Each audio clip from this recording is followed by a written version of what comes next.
Do you need to fly to Europe or America to get a decent cycling holiday?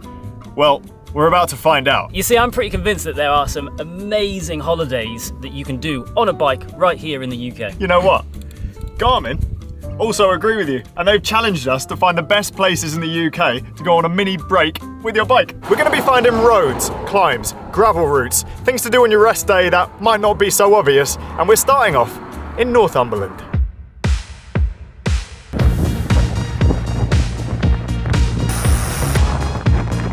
Northumberland's great for cyclists. Some of it is really hilly, if that's what you're into. Some of it is flat, which is what I'm into. There's also mountain biking. Famous events here are things like Dirty Reaver, the Northumberland 250, and also the famous Coast to Coast runs through Northumberland.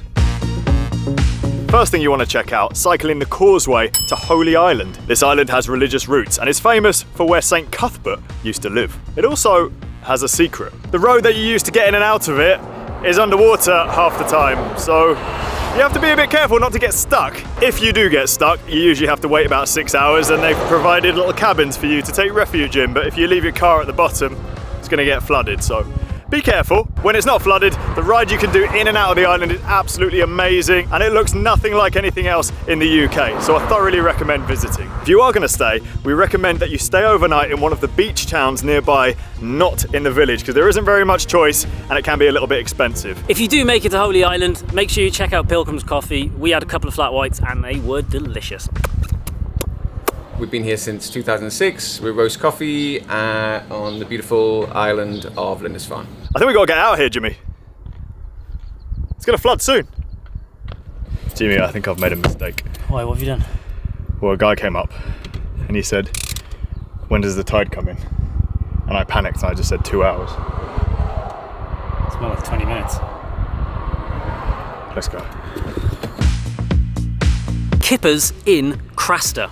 Craster's a small fishing village right on the coast, as you would expect from a fishing village. It's home to a 130-year-old smokehouse called L. Robson and Sons Limited, and we're going to go and check out how they smoke herring. Do you know that herring is what a kipper is? You smoke a herring and it becomes a kipper.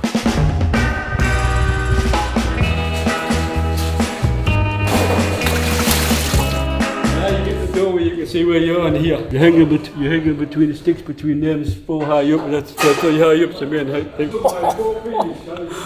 That is wild. What the hell? What's all the black stuff?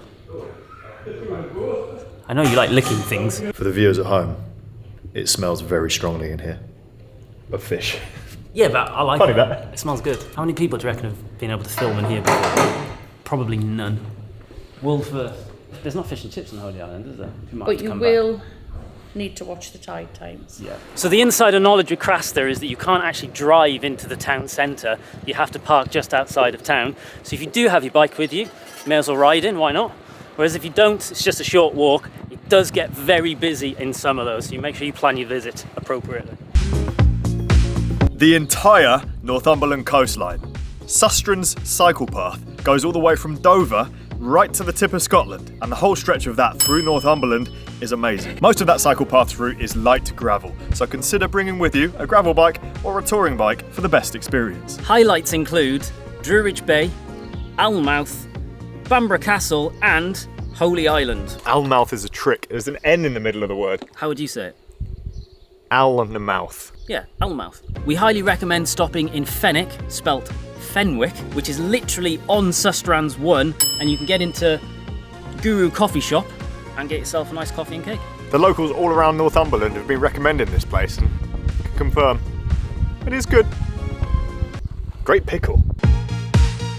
Kilda Forest, home of the Dirty Reaver. Loads of cycling events here. You got road, you have gravel. It's the biggest forest in England, and well, as you can see, it's beautiful, quiet, close to the borders of Scotland, but still in England, and well, we love it here. In my opinion, the best thing on this list. There's just something so special about it.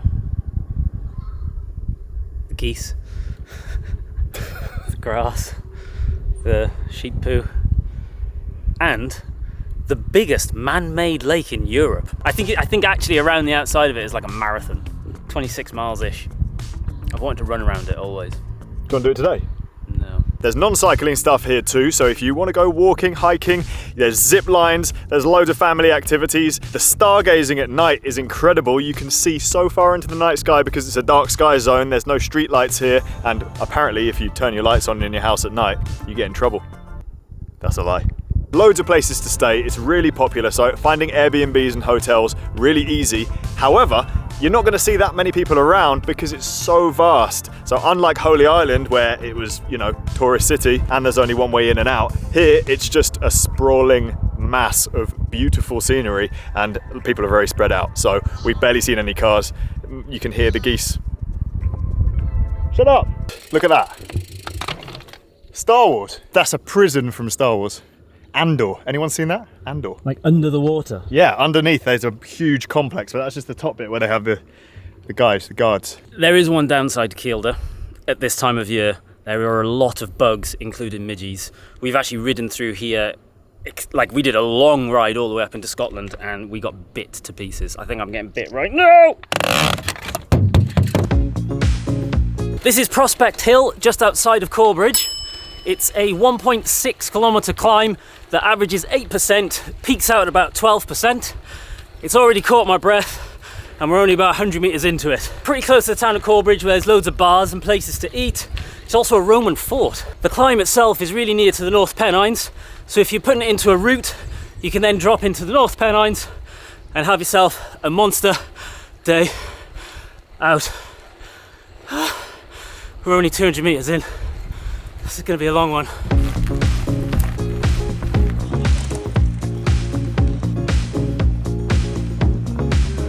I think I'm getting altitude sickness. I'm used to sea level. It's too high for me. The climb zigs and zags. There's 5 kind of switchbacks, not full switchbacks, but they're drastic changes in direction. And another massive plus about this, no cars. I guess some houses up here, but compared to the main roads around Corbridge just there, this is dreamy. Francis, did you log that climb the same as the segment told us that it was going to be? I can't remember what the segment said, but I got 1.56k, 10 minutes, 16 seconds. I got it as 0.97 miles, which is probably about the same as yours, which suggests to me that we actually started a little bit too soon. I only did 114 metres. Oh, I did 117. It's probably because I'm taller than you, so I've got to travel further. The last location of today, right at the bottom of the climb that we just rode, is Corbridge. So about 1,900 years ago, the Romans built a massive wall all the way across England, and you can come and see it here in Corbridge. It's a good place to come and look at it because there's nice pubs, this beautiful bridge, a UNESCO heritage site where you can see an old Roman town and a museum full of artefacts, and a fish and chip truck. My personal highlight, I think we should go and get some chips. One of the great things about Corbridge is there is shed loads of walks straight from the town centre. So this little heritage walk map here, it shows loads of them. There's about 7 or 8, all different lengths that go around Hadrian's Wall and all of the wonderful things that have been around here. That marks the end of this video. It is a new format and I hope you enjoyed it. Make sure you subscribe and any comments below on places that you think we missed out in Northumberland. See you in the next one.